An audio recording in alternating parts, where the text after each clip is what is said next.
Turma, Leonardo Clemente aqui, sejam muito bem-vindos, muito bem-vindas para mais um vídeo. E nesse vídeo eu vou responder a seguinte pergunta: quais são as diferentes faixas etárias que nós utilizamos para os protocolos de suporte básico de vida, suporte avançado de vida? Então essa é uma pergunta que eu recebo com bastante frequência. Nós vamos ver que existem adultos, crianças, lactentes e neonatos. Então a gente vai ver quais são essas diferentes faixas etárias, como a gente consegue reconhecer isso na prática e o que isso implica em nosso atendimento. O que é que muda? Por que existem essas classificações de faixas etárias no suporte básico de vida? Então é isso que nós vamos ver aqui. Eu vou começar aqui pelos adultos.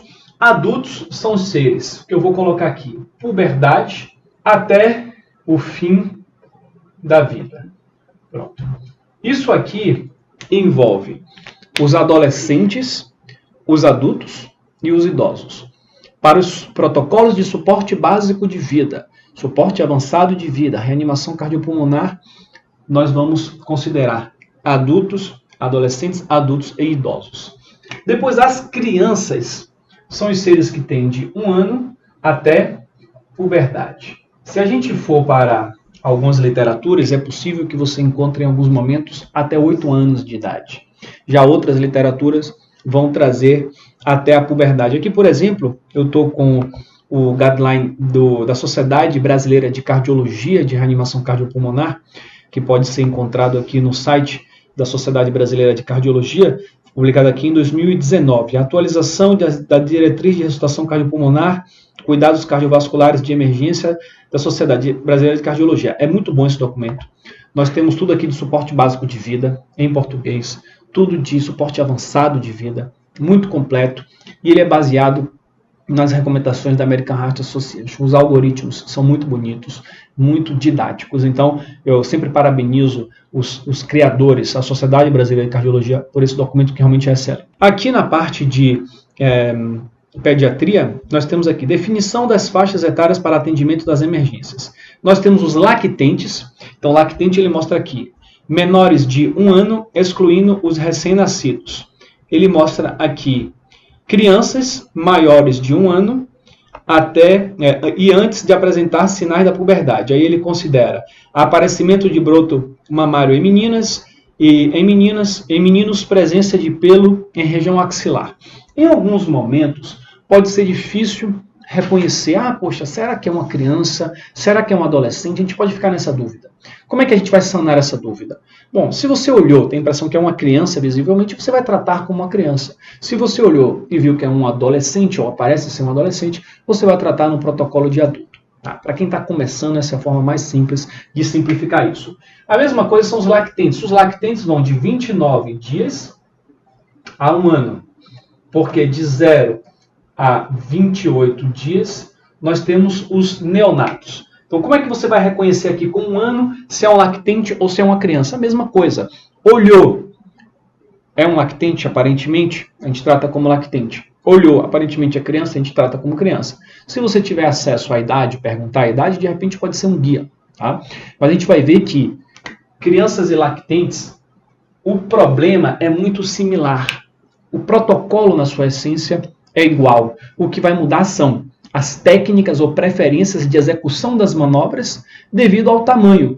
Então, pode ser que tenha uma criança de 1 ano e 2 meses que seja tão pequena que você precise colocar em prática as técnicas de lactente.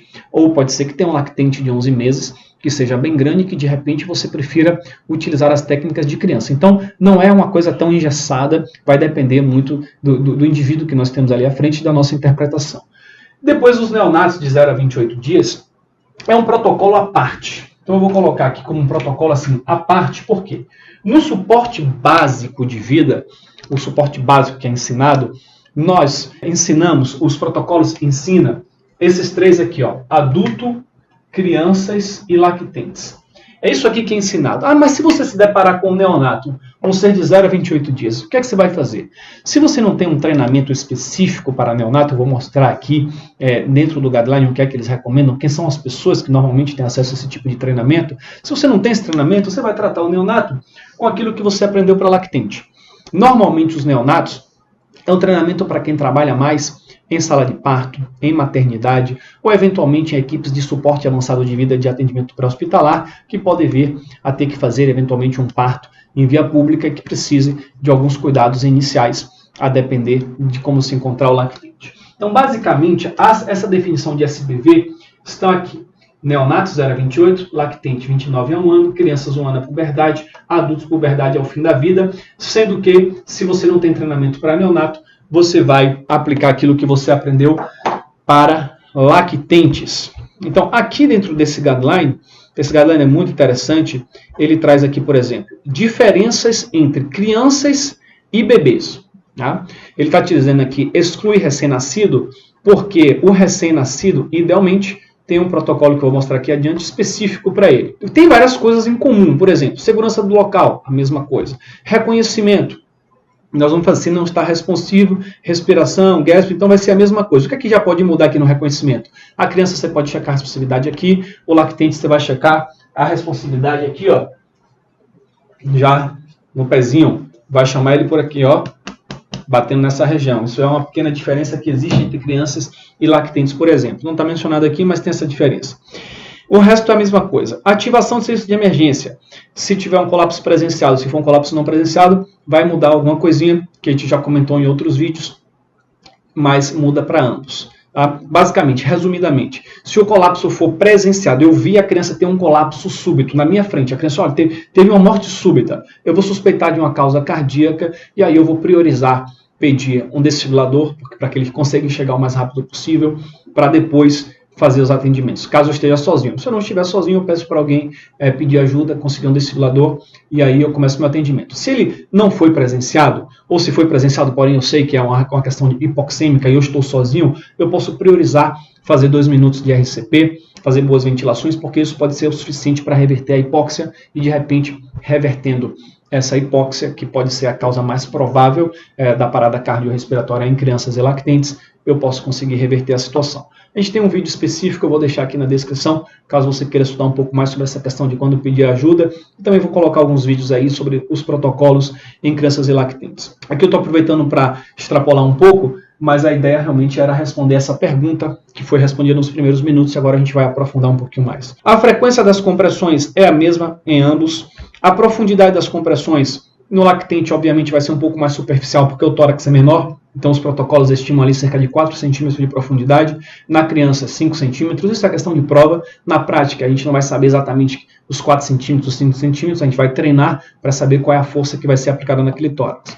A sequência. Então, a American Heart Association e Sociedade Brasileira de Cardiologia traz essa sequência CAB, começando pelas compressões, abertura das vias aéreas, ventilação.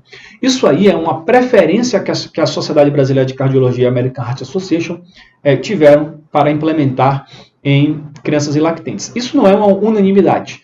Então, os próprios protocolos oriundos do IUCOR, como por exemplo o europeu, já faz um ABC em crianças e lactentes, levando em consideração a hipóxia como causa mais provável da PCR. O mesmo raciocínio acontece em adultos, por exemplo, vítimas de afogamento. A Sociedade Brasileira de Salvamento Aquático, nas suas recomendações, recomenda um ABC. Então, aqui, a American Heart, Sociedade Brasileira de Cardiologia, optaram por CAB. Posicionamento das mãos para fazer as compressões. Enquanto no lactente, com um socorrista, eu vou fazer com 2 dedos, lateralizado, com 2 socorristas. O socorrista que está na compressão vai fazer com os 2 polegares e o outro socorrista na cabeça. Já em crianças, tem até uma linquinha aqui, eu vou fazer, se eu estou sozinho na cena, ou até mesmo em duplo, eu posso fazer a compressão com apenas uma das mãos. É uma preferência, eu posso fazer com as 2 mãos. Vai depender da proporção que tem entre a massa corporal do socorrista e da vítima. Se a socorrista perceber que vai precisar das 2 mãos por uma questão de força, ele pode fazer com as 2 mãos sem problema. Mas uma mão é uma variação que está aceita. Então tem essa pequena diferença no atendimento. Fora isso, retorno do tórax é a mesma coisa. Importante minimizar a interrupção das compressões, a via aérea com a inclinação da cabeça, elevação do queixo. Já no lactente, não há a recomendação de fazer uma hiperextensão e sim uma posição de neutralidade.